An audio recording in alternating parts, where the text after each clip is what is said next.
Isang bigating stars magbabalik sa ABS-CBN. Nauna nang ipinakilala si James Reid sa engranding pagbabalik kapamilya.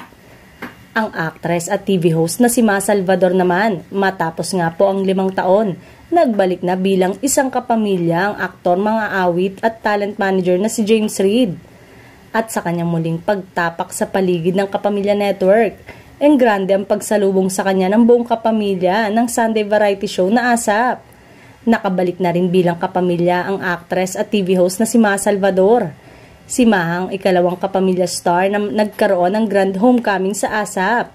Na-announce nga ng Kapamilya Sunday Noontime Show na may bigating kapamilya star ang magbabalik at bibigyan nila ng grand homecoming.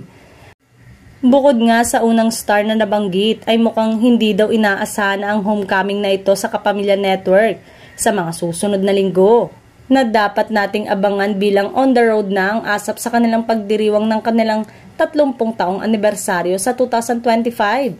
Sino pa nga kaya ang aasahan na magbabalik na isa pang bigating kapamilya? May bago nga kaya na magagaling sa ibang network?